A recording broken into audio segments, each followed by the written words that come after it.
नमस्कार,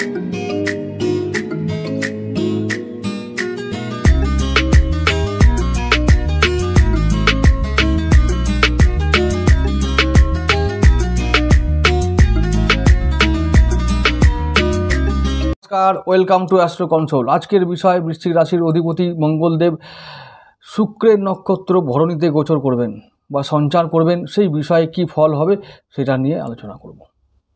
प्रथमत शुक्र तोमादेर राशिपति बा लग्नपति, तोमरा जानो वृश्चिक राशिर अधिपति मंगलदेव तिनि आछेन एखन स्वक्षेत्रे मेष राशिते निजेर जायगाय खूब स्ट्रंग अवस्थाय आछेन, तिनि खूब बलवान अवस्थाय आछेन। ताई षष्ठ भावे जेहेतु তিনি আছেন, ষষ্ঠ ভাবটা কি বলবো, লগ্ন ভাবটা যেহেতু তিনি লগ্ন ভাবের কারো কথা বহন করেন, তাই লগ্ন ভাব অর্থাৎ শরীর স্বাস্থ্য নিয়ে কোনো চিন্তা নেই। রোগ মুক্তি ঘটবে, শরীর স্বাস্থ্যে উন্নতি হবে, প্রবল আত্মবিশ্বাস দেখা দেবে নিজের মনে ও শরীরে। এছাড়াও মঙ্গলদেব যেহেতু ষষ্ঠভাবে আছেন, ষষ্ঠভাবে থেকে তিনি এখন যাচ্ছেন আমার নতুন একটি নক্ষত্রে, সেটা হলো ভরণী, শুক্রের নক্ষত্র। প্রথম হচ্ছে ভরণী কি নক্ষত্র? ভরণী মানে ভরণ পোষণ করার একটি নক্ষত্র, যেটা হলো যে ভরণ পোষণ করার দায়িত্ব তোমাদের নিতে হবে। পরিবারের অন্যান্য মানুষের দায়িত্ব তোমাদের উপর চেপে যাবে। তারপরে যেহেতু শুক্রের নক্ষত্র, তো তিনি সম্পদ ও ঐশ্বর্যের দেবতা, তো ঐশ্বর্য লাভ হবে, সম্পদ লাভ হবে। তবে তোমাদের জন্য নেগেটিভ হলো এটাই যে ওই সম্পদ ও ঐশ্বর্য বেশিরভাগ তোমাদের থেকে বেশি তোমাদের পরিবারের লোকদের দিয়ে দিতে হবে। এটা একটা ব্যাপার, কারণ দায়িত্বটা তোমাদের উপর বর্তাবে এবং সেই দায়িত্বটা এত বড় হয়ে উঠবে যে তোমরা সেটাকে ইগনোর করতে পারবে না। ইগনোর করাটা উচিত কি অনুচিত সেটা আমি বলবো না, কিন্তু তোমরা ভেবে নিও যে তোমাদের জন্য কোনটা ঠিক হবে। তো ইগনোর করতে তোমরা পারবে না, তো অবস্থা এরকমই দাঁড়াবে।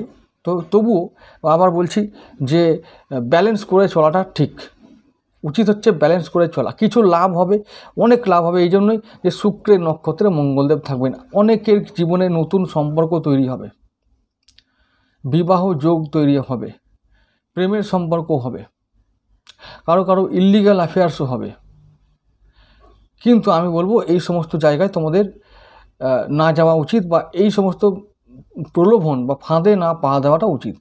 যেটা লিগ্যাল হবে, যেটা বৈধ হবে, শুভ হবে, সেটা ছাড়া অন্য জিনিসগুলো, নেগেটিভ জিনিসগুলোকে বাদ দিয়ে এগিয়ে চলো, জীবনে অনেক উন্নতি করবে। হাতছানি আসবেই, অশুভ কোনো জিনিসের হাতছানি খুব সুন্দর জিনিস, প্রথম খুব মনে হয় খুব সুন্দর, খুব শুভ জিনিস মনে হয়, খুব ভালো জিনিস মনে হয়, তারপরে তাদের যন্ত্রণা আজীবনকাল ভোগ করতে হয়। দরকার নেই, দুদিনের সুখের জন্য আজীবনকালে যন্ত্রণা না করাই ভালো। এবারে আসছি এই গোচরটা সম্বন্ধে আরও বিস্তারিত বলতে। শুক্র এখন কোথায় থাকবেন? ওই যে আমি আগের দিন বলেছি যে বুধ ও শুক্রের সঙ্গে থাকবেন মিথুন রাশিতে। তাহলে মঙ্গলদেব শুক্রের কথা অনুযায়ী চলবে। এবার শুক্র আছেন এখন রাহুর নক্ষত্রে। তাহলে শুক্র, মঙ্গল, বুধ, রাহু, এই চারটে গ্রহ তোমাদের জন্য খুব ম্যাটার করবে। এই যে গোচরগুলো হচ্ছে খুব শুভ গোচর, মনে রাখতে হবে।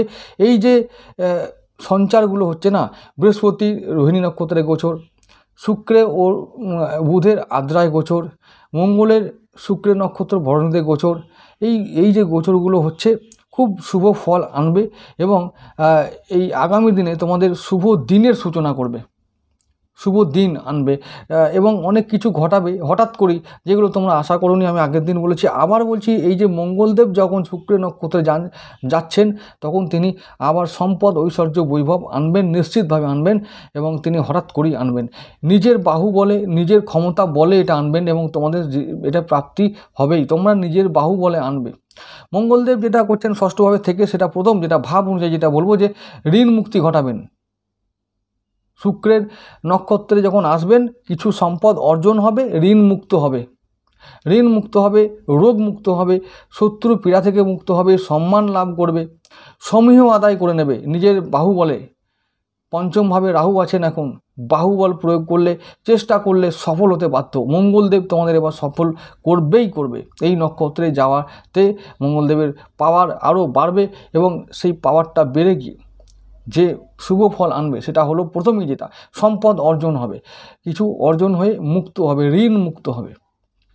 ঋণ মুক্ত হওয়াটা কিন্তু এমনিতেই একটা খুব শুভ ঘটনা, তোমরা সবাই জানো, যার আছে সে বোঝে। তো কিছু পাওনা টাকা আদায় হবে, উপার্জন হবে। শুক্র যে সমস্ত ভাবের কারক, তোমাদের দাম্পত্য জীবনের কারক, অর্থাৎ সপ্তম ভাবের কারক ও দ্বাদশ ভাবের কারক, তাহলে দাম্পত্য জীবনে উন্নতি হবে।